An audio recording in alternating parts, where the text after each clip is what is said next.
Hello students, कैसे हैं आप लोग। आज हम शुरू करेंगे रियल नंबर। रियल नंबर में आपको दो तीन चीज़ें मिलेंगी। एक तो है प्राइम फैक्टर, एक है एलसीएम और एक है एचसीएफ। सबसे पहले हम रियल नंबर का कौन सा टॉपिक पढ़ेंगे? Prime factor. Prime factor. Prime factor क्या होते हैं? ऐसे नंबर जो खुद से या वन से, दोनों से डिवाइड होते हैं, इसके अलावा किसी नंबर से डिवाइड नहीं होते। ऐसे नंबर को हम क्या कहते हैं? Prime number. जैसे हम क्वेश्चन नंबर 1 में 1.1, एक्सरसाइज 1.1, इसका पहला क्वेश्चन है 140। तो 140 के हमको क्या करने हैं? फैक्टर करने हैं। तो इनको डिवाइड करना है। प्राइम फैक्टर्स जो आपके होते हैं वो कुछ 2, 3, 5, 7 और एंड सो ऑन। इसी तरह से 2 से डिवाइड किया 2, 7, 14, 0। 2 से डिवाइड किया 2, 3 जा 6, 2, 5 जा 10। 5 से डिवाइड किया 5, 7 जा, और 7 से डिवाइड किया 7, 1 जा 7। क्लियर? इसके बाद हम इसको कैसे लिखेंगे? 140 equal to 2 into 2 into 5 into 7। इसको और बेहतर तरीके से लिख सकते हैं। 2 कितनी बार दिया? 2 बार, और 5 एक बार, और 7 एक बार, यानी एक्सपोनेंट के फॉर्म में हम इसको लिख सकते हैं। और यही हमारा क्या है? आंसर है। ठीक है। इसी में आपका सेकंड क्वेश्चन है 156। तो 156 को हम सॉल्व करें, बहुत ईजी है। जब हम एलसीएम एचसीएफ छोटी क्लास में सीखे थे उसी तरह से। 2 से 2, 7 जा, एक बचेगा 16 हो गए, 2, 8, 16। 2 से काटेंगे 2, 3, 6, 2, 9, 18। 3 से काटेंगे 3, 1, 3, 3, 3, 9, और ये सीधा 13 से कटेगा, और ये कट गया आपका। यानी इसके फैक्टर्स क्या आ गए आपके? 156 के फैक्टर आ गए 2 इंटू 2 इंटू 3 इंटू 13। और बेहतर लिखना है तो क्या लिखोगे? 2 टू पावर 2, 3 की पावर 1 और 13 की पावर 1। क्लियर है? चलिए, थर्ड क्वेश्चन है आपका 3825। थर्ड क्वेश्चन है 3825। देखो, लास्ट में 0 या कोई इवन नंबर सम संख्या होती है तो ये डिवाइड होता है किससे? 2 से। क्योंकि यहाँ 5 दिया है तो या तो 5 से तो होना ही है, लेकिन 3 से चेक कर लेते हैं।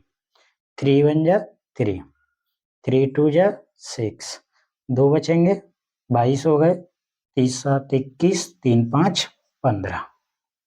3 से फिर काट दो, 3 4 12, 3 दूनी 6, और 3 5 15। 3 से फिर चेक करें, 3 1 3, 3 4 12 नहीं कटेगा, 5 से काट दो, 5 8 40, 2 बचे, 5 5 25। 5 से फिर काटा 17 5 85, और 17 एकम 17। तो ये आपके 3825 के फैक्टर आ गए 3 इंटू 3 इंटू 5 इंटू 5 इंटू 17। और लिख लो सही, 3 की पावर 2, 5 की पावर 2, और 17 की पावर 1। क्लियर है? क्वेश्चन नंबर 4 में आपका दिया हुआ है 5005। 5005। तो हमने इसको सबसे पहले 5 से ही डिवाइड किया। 5 1 जा 5, 0 0, 5 1 जा 5। इसके बाद हम इसको डिवाइड करेंगे 7 से।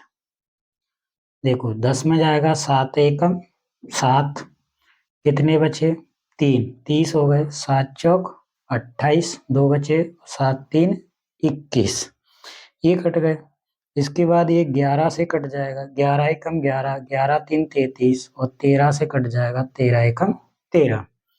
इसी तरह से जो आपके 5005 है उसके फैक्टर आ गए 5 इंटू 7 इंटू 11 इंटू 13। क्वेश्चन है एक इसमें लास्ट 5th, ये 7429, इसको जब आप फैक्टराइज करोगे तो ये किसी भी नंबर से डिवाइड नहीं होता है, सीधे सीधे प्राइम नंबर से होगा, किससे, 17 से, उसके बाद होता है आपका 19 से, और उसके बाद होता है ये 23 से। तो ये आप करके देख लेना, सीधा सीधा मैंने बता दिया, सिंपल है, कोई दिक्कत नहीं है इसमें, ठीक है। अब बात आती है आपकी एलसीएम और एचसीएफ की।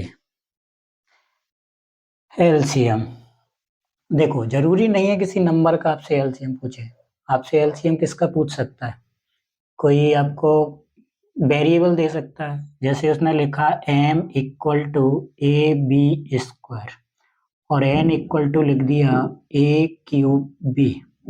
आपसे इसका एलसीएम और एचसीएफ दोनों पूछ रहा है ना, एलसीएम और एचसीएफ। तो देखो m के फैक्टर क्या आएंगे, a into B into B, n के फैक्टर क्या आएंगे, a इंटू ए और इंटू बी। एचसीएफ होता है जो दोनों में कॉमन होता है, ऐसा नंबर जो दोनों में कॉमन दिया हो, हाईएस्ट कॉमन। तो कॉमन क्या है, एक तो सिंगल ए है और एक सिंगल बी है, यानी आपका आंसर आ गया ए बी। एलसीएम होता है एक तरह से, यदि हमको डायरेक्ट निकालना है पावर से बहुत आसान होता है।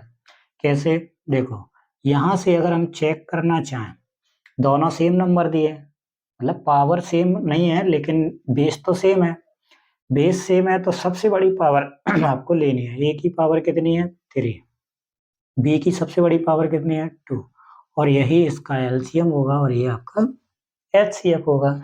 सिमिलरली अगर आपके पास कोई नंबर दिए हैं तो उनको हम सबसे पहले फैक्टराइज करेंगे और फैक्टराइज करने के बाद उनका एलसीएम और एचसीएफ निकालेंगे। क्वेश्चन नंबर सेकंड का फर्स्ट है 26 एंड 91, फैक्टराइज कर लो। 26 को इस तरह से आप फैक्टराइज कर सकते हो, डायरेक्ट यदि आपको आते हैं तो लिख लो 2 इंटू 13 इंटू 1, और 91 कितना आएगा 7 इंटू 13 इंटू 1। तो हमको सबसे पहले एचसीएफ चाहिए किसका, 26 एंड 91 का, दोनों में कौन मिल रहा है 13 इंटू 1, 13 1 जा 13। देखो 1 लिखना क्यों जरूरी है, वैसे 1 का मल्टीप्लाई करने से कोई फर्क तो पड़ नहीं रहा, तो 1 इसलिए लिखना जरूरी है कि आप क्लियर देख रहे हो, जैसे ये था 7429 था, इसमें ये था 17 19 21। अब मान लो मैंने कोई 5 और 7 दो नंबर ले लिए, अब मैंने कहा इनमें दोनों में एचसीएफ बताओ क्या होगा, दोनों में एचसीएफ बताओ क्या होगा, तो इसके फैक्टर 5 इंटू 1, इसका 7 इंटू 1। अब कहोगे सर 1 मत लिखो, 1 नहीं लिखेंगे तो फिर इसमें कॉमन कुछ भी नहीं है, और कॉमन कुछ नहीं है तो आप कहोगे सर एचसीएफ 0 हो जाएगा, एचसीएफ 0 नहीं होता, 1 एक ऐसा नंबर है जिससे सारे नंबर डिवाइड होते हैं, इसलिए इनमें 1 लिखना कंपलसरी है। तो एचसीएफ तो 13 आ गया। हम इसका एलसीएम और फाइंड कर लेते हैं। एलसीएम क्या आएगा, दोनों में जो कॉमन है वो लिख लो। तो या एक तरह से ऐसे भी लिख सकते हो कि जो आपका एचसीएफ आ गया उसको लिख लो और रिमेनिंग नंबर्स भी लिख लो, बचे हुए नंबर, क्लियर है।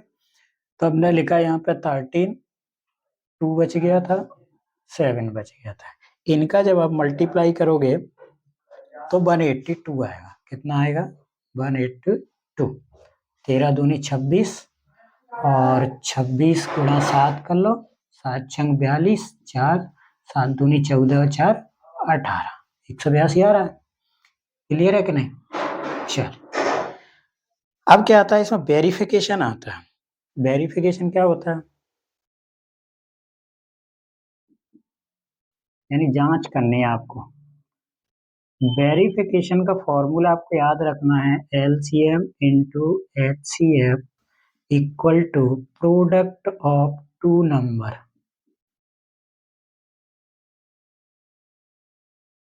दो संख्याओं का गुणनफल। एलसीएम कितना आया 182, ये कितना आया 13, नंबर क्या थे आपके 26 इंटू 91। ये करके देखना है, लिखना नहीं है डायरेक्ट, ये लिख दिया तो ये वाला यही आएगा। अगर नहीं आ रहा है आपका करने पे तो या तो ये दोनों की मल्टीप्लाई गलत की है या फिर एलसीएम और एचसीएफ में से कोई एक चीज गलत की है। 13 दूनी 26, 2 बचे, 13 8 104 यानी 106, 13 एकम 13 और 10 23, और इन दोनों का मल्टीप्लाई करोगे 366। ये आपका आंसर है। क्लियर है?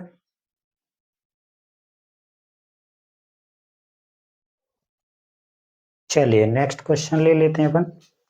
नेक्स्ट क्वेश्चन क्या है आपका?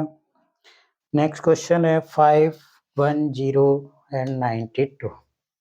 सेकंड क्वेश्चन 510 and 92 फैक्टर कर लो।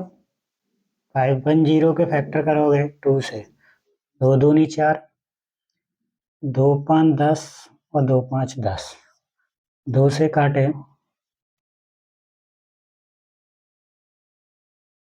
2 से फिर नहीं कटेगा, 3 से काट लो, 3 8 24, 3 5 15, 5 से काट लो 17 और 17 से काट लो 1।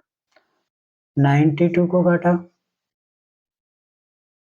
देखो जो आपके नंबर्स है ना, इनको आप चाहें तो एक साथ काट सकते हैं, और नहीं तो फिर आप, क्वेश्चन यही है ना 510 और 2 3 5 70, ठीक है 92। अगला नंबर क्या है आपका? 92। 92 के आपको फैक्टर करने हैं तो 2 से हो ही जाएगा, 2 4 जा 8, 2 6 जा 12, 2 से करेंगे 2 3 और 3 1। चलिए इनको लिख लें। 510, 510 कितना आया? 2 3 5 और 7, और 92 का कितना आया? 2 2 और 23, ये आ गया। अब इसका हमको क्या चाहिए? एक तो चाहिए एचसीएफ और एक चाहिए हमको एलसीएम। तो सबसे पहले निकालते हैं एचसीएफ। एचसीएफ देखो दोनों में सिर्फ ये नंबर मिल रहा है ना, तो एचसीएफ आ गया 2। एलसीएम में आपको ये 2 तो लिखना ही है, इसके अलावा जो छूट गए उन सब को लिख लो इंटू 7। इनका गुणा कर लो आप, 2 दूनी 4, 4 तिया 12, 12 5 60 और 60 गुणा 7 420, यानी कितना आएगा? 420। और कितना बचा? 23। इसका गुणा करो, 23 दूनी 0 का 0, 23 दूनी 46, 6 4 बचे, 23 दूनी 46 52, यानी 234।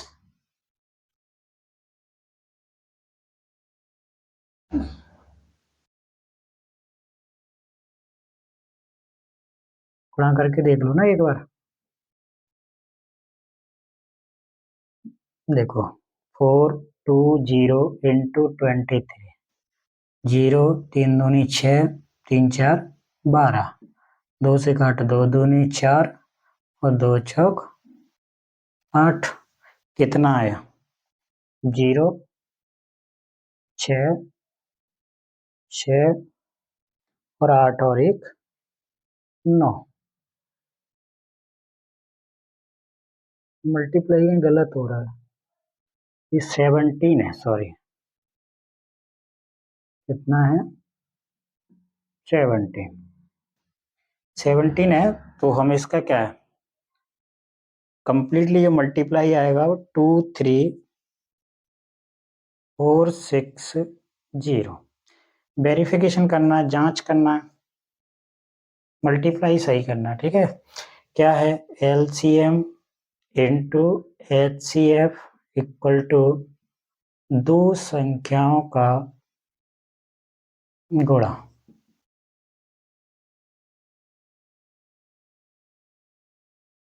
दो संख्याओं का गुणा। एलसीएम कितना आया? 2 3 4 6 0। एचसीएफ कितना आया? इतना। दो संख्याएं कौन कौन सी थी? इतने गुणा करो, 2 चंग 12, 2 चौक 8 और 1 9, 2 3 6 और 2 दूनी 4 और इधर भी कितना आएगा 4 6 9 2 0। ये दोनों सेम आ गए। अगला सवाल है थर्ड क्वेश्चन बुक में दिया है 3 3 6, इसके फैक्टर कर लो। 3 3 6 के फैक्टर करोगे, 2 से काटो, 2 1 का 2, 1 बचेगा 13 होगा, 2 4 12, 2 8 16, 2 8 16, 2 चौक 8, 2 चौक 8, 2 दूनी 4, 2 दूनी 4, 2 एकम 2 और 3 7 21 और 7 एकम 7। अगला नंबर दिया है आपका 54, 27, 3 9, 3 3 9, 3 एकम 3। फैक्टर लिखो, 3 3 6 के फैक्टर आ गए 2 2 2 2 इंटू 3 इंटू 7।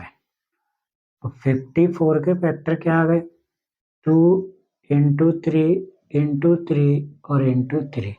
क्या निकालना है आपको HCF।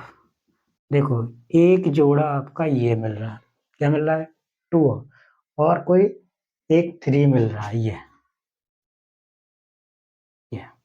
यानी 2 इंटू 3 कितना आ गया 6। 2 इंटू 3 कितना आ गया 6 आ गया।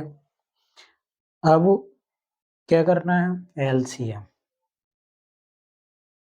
देखो 2 इंटू 3 लिखो चाहे 6 लिखो, एक बार में ये लिख लो, तो 2 इंटू 3 तो ये लिख लिए, 2 कितनी बार छूट गया 3 बार, 7 भी छूट गया, 3 कितनी बार फिर इतना। इनका मल्टीप्लाई कर लें, देखो 2 दूनी 4 दूनी 8 और दूनी 3 दूनी 6 6 दूनी 12 12 दूनी 24 24 दूनी 48 48 तो ये आ गए और 9 9 7 63 करो, 3 8 24, 3 4 12 12 और 2 14, 8 6 48, 6 4 24, 4 28, 4 8 4 12, 9 और 1 10, 3 30 24 30 24। ठीक,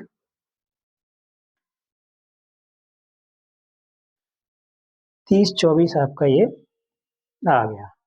अब इसका अपन को क्या करना है, जांच भी करनी है। जांच में क्या है वही LCM into HCF, first number into second number.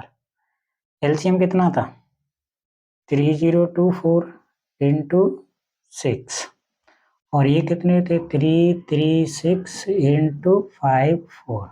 6 का गुणा करो, 6 4 24 की 4 हासिल 1, 6 दूनी 12 और 2 14 और 36 18, 18 144 और इनका भी गुणा करेंगे तो वो भी आएंगे 18 144। यानी हमारा आंसर क्या है एकदम से सही है। चलिए क्वेश्चन नंबर 3, ये तो क्या है 2 2 नंबर वाले थे, मतलब 1 नंबर 2 नंबर, इसमें भी 2 नंबर थे। अब आपको 3 नंबर भी मिल सकते हैं। जब 3 नंबर आएंगे तो आपको ये नहीं करना है, मतलब आपको क्या नहीं करना है, जांच नहीं करना है, जांच नहीं करना है। चलिए क्वेश्चन नंबर 3, पहला क्वेश्चन है 12 15 और 21। 12 15 21, 12 के फैक्टर क्या होंगे 2 गुणा 2 गुणा 3, 15 के फैक्टर क्या होंगे 3 गुणा 5, 21 के फैक्टर कितने होंगे 3 गुणा 7। क्या निकालना है हमको HCF। बताओ क्या मिल रहा है तीनों में, केवल 3 है ना। और एलसीएम निकालना है तो 3 तो आएगा ही, 2 × 2 क्या छूटा इसमें से 5, इसमें से क्या छूटा 7, 7 पंजे 35, 35 दूनी 70, 70 दूनी 140, 140 दिया 420, ये आ गया और HCF आ गया ये आपका। ठीक, चलिए अगला नंबर क्या है? अगला नंबर है 17, 23 और 29। देखो फैक्टर कैसे करना है, इसी तरह से आपको आते ही है, मैंने इसलिए नहीं किए, सिंपल नंबर थे। 17 का फैक्टर मैंने 17 लिखा। अब देखो 1 की बारी आ गई, हमने 1 यहाँ नहीं लिखा मल्टीप्लाई में, कोई फर्क नहीं पड़ा, यहाँ नहीं लिखा कोई फर्क नहीं पड़ा, यहाँ नहीं लिखा तब भी कोई टेंशन नहीं है, लेकिन यहाँ नहीं लिखे तो बड़ी टेंशन खड़ी हो जाएगी। जानते हो क्यों? क्योंकि कुछ भी कॉमन नहीं मिलेगा। 23 खुद प्राइम नंबर है, 23 से ही डिवाइड होगा। 29 खुद प्राइम नंबर है, 29 से ही डिवाइड होगा। जब डिवाइड मल्टीपल में कुछ नहीं होगा तो कॉमन क्या होगा? जब कॉमन नहीं होगा तो फिर आपका HCF नहीं निकलेगा। ये आपने 1 ले लिया, क्लियर है? तो हमने लिखा HCF, देखो सब में 1 मिल रहा है ये, और LCM क्या होगा? प्राइम नंबर का कभी भी आपसे LCM पूछे, नंबर्स का मल्टीप्लाई कर दो, यानी 17 × 23 × 29, इनका हमको क्या करना है? मल्टीप्लाई। जब इनका मल्टीप्लाई करना है तो आंसर आता है 1 1 1 3 3 और 9, ये आपका हो गया, क्लियर है? चलिए एक क्वेश्चन और है इसी में, थर्ड, क्या है नंबर? 8 9 25, 8 9 25, 8 9 25, पहले 8 के फैक्टर करें, क्या होंगे? 2 × 2 × 2, 1 नहीं लिख रहा हूं मैं अभी, 9 लिखा, 3 × 3, 25 लिखा, 5 × 5। देखो तीनों नंबर के प्राइम फैक्टर यदि आप देख रहे हो तो तीनों में कुछ भी कॉमन नहीं है। इसका मतलब ये तो नहीं है कि सर HCF निकलेगा ही नहीं या HCF 0 है।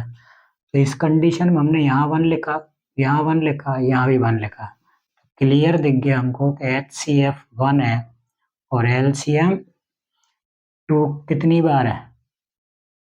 2 × 2 3 बार है ना, 3 × 3 और 5 × 5।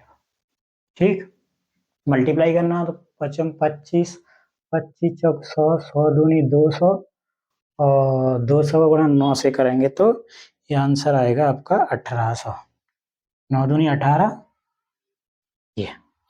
ये आपका क्वेश्चन हो गया। और बहुत सिंपल है, एक तो प्राइम फैक्टर आता है, ये आपको एक LCM HCF आता है, हो सकता है वेरिफिकेशन के लिए दे दे।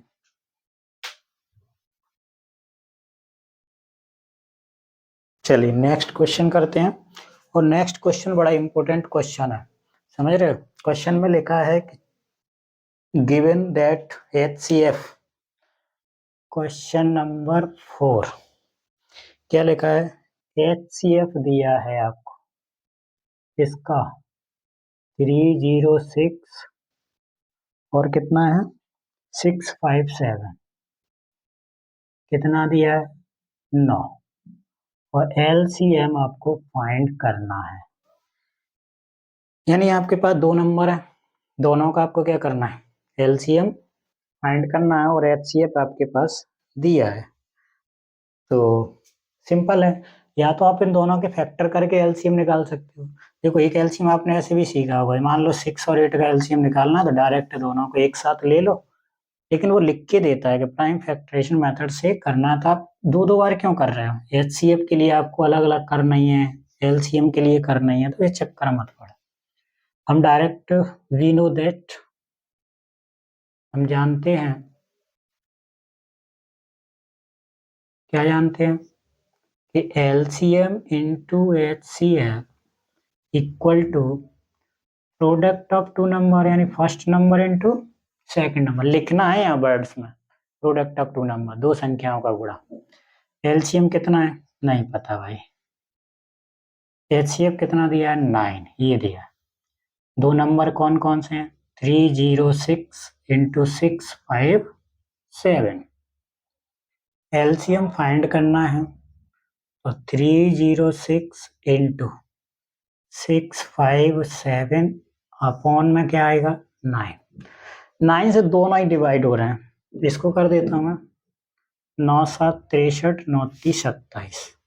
306 इंटू 73, इन दोनों का मल्टीप्लाई आता है 2233 और 8। ये आपका आंसर है। ठीक। क्वेश्चन नंबर 5,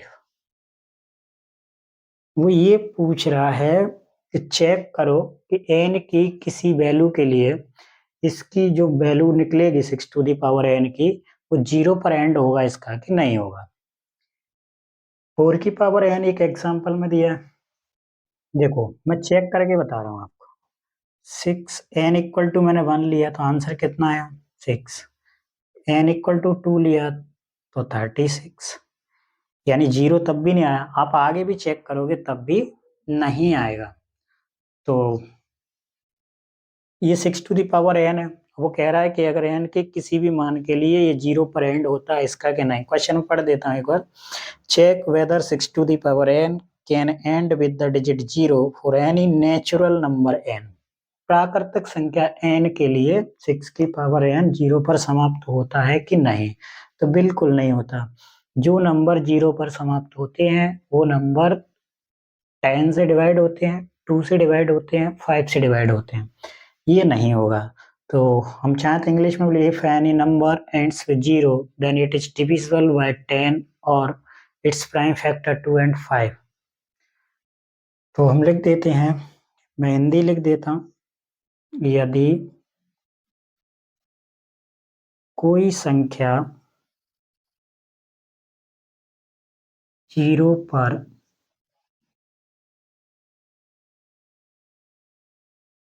समाप्त होती है तो वह 10 या 2 5 से विभाजित होती है। If any number ends with 0 then it is divisible by 10 और 2 and 5। यहाँ पे आपका क्या है 6 टू दी पावर n, 6 के फैक्टर क्या होंगे 2 into 3। तो there is 5 is not included in prime factor of 6, यानी 6 के अभाज्य गुणनखंड में 5 शामिल नहीं है। कौन नहीं है इसमें 5, इसीलिए 6 की पावर n के किसी भी मान के लिए for no any value of किसी भी मान के लिए नेचुरल नंबर है, यहाँ पे नेचुरल नंबर है, प्राकृतिक संख्या।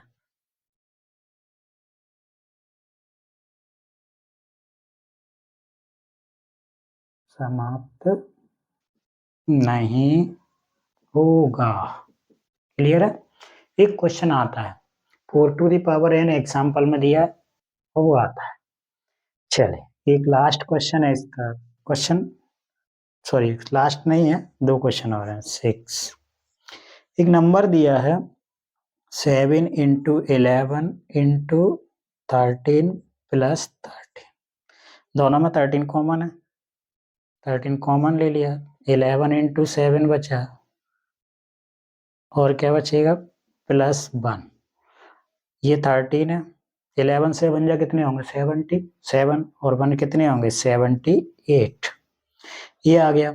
वो आपसे पूछ रहा है कि ये कंपोजिट नंबर होंगे कि नहीं होंगे। देखो 2 फैक्टर तो अपन को यहीं मिल गए, सहभाज्य संख्या पूछ रहा है तो इसके और भी फैक्टर होंगे, यानी नंबर खुद के अलावा किसी और नंबर से भी डिवाइड हो रहा हो तो ये कंपोजिट नंबर होता है।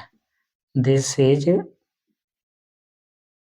कंपोजिट नंबर, सहभाज्य संख्या।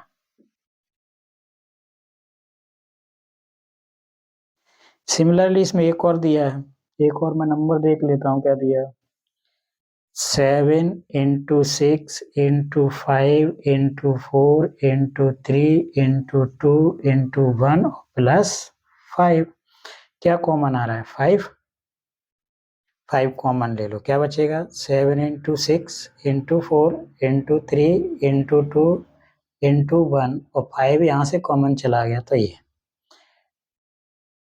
इन सब का मल्टीप्लाई मुझे याद है 1008 प्लस 1, तो 5 into 1009, this is composite number. ये भी आपका कंपोजिट नंबर होगा। क्लियर है? लास्ट क्वेश्चन इस एक्सरसाइज का 7। क्वेश्चन में कह रहा है कि this is the circular path around a sport field, Sonia takes 18 minutes to drive. क्या है कि एक सर्कुलर पाथ है, सोनिया को जो टाइम लग रहा है, कितना लग रहा है? 18 मिनट। सोनिया सर्कुलर एक पाथ है, मान लो कोई गार्डन है, उसके दो लोग चक्कर लगा रहे हैं, सोनिया को 18 मिनट लग रहे हैं और रवि को 12 मिनट लग रहे हैं। रवि को कितने लग रहे हैं? 12 मिनट। देखो बात को समझो, डिस्टेंस तो फिक्स है। सोनिया ने जब इसको चक्कर लगाया तो वो 18 मिनट लगे उसको, और रवि ने 12, यानी रवि इससे 6 मिनट कम में लगा रहा है। जब से 6 मिनट कम में लगा रहा है तो राउंड पूरा करके कहीं इधर आ गया होगा, फिर इधर आएगा, इधर आएगा, कहीं एक जगह ऐसी आएगी एक टाइम के बाद जब ये दोनों एक ही जगह पर होंगे। तो ऐसी कंडीशन में जब वो दोनों एक ही टाइम पे मिलेंगे, उस टाइम के लिए आप क्या निकाल लोगे? एलसीएम। क्या करोगे? 18 के फैक्टर 2 into 3 into 3, 12 के फैक्टर कितने आएंगे? 2 गुणा 2 गुणा 3। तो हमको तो एलसीएम चाहिए, दोनों में 2, दोनों में 3, है ना? और क्या छूट रहा है? 3 और 2, ये कितना आ जाएगा? 6 6 36। 36 मिनट बाद वो एक दूसरे को मिल जाएंगे। तो बहुत सिंपल चैप्टर था। आपको पता है कि एलसीएम, एचसीएफ और प्राइम फैक्टर, ये तो हम दूसरी तीसरी क्लास से पढ़ते आ रहे हैं। बहुत इंपॉर्टेंट टॉपिक है, 6-7 नंबर का आता है पेपर में, एमपी बोर्ड में, है ना? सीबीएसई बस क्वेश्चंस बदल जाते हैं, बाकी मेथड यही रहता है। क्लियर? तो आप लोग नोट कर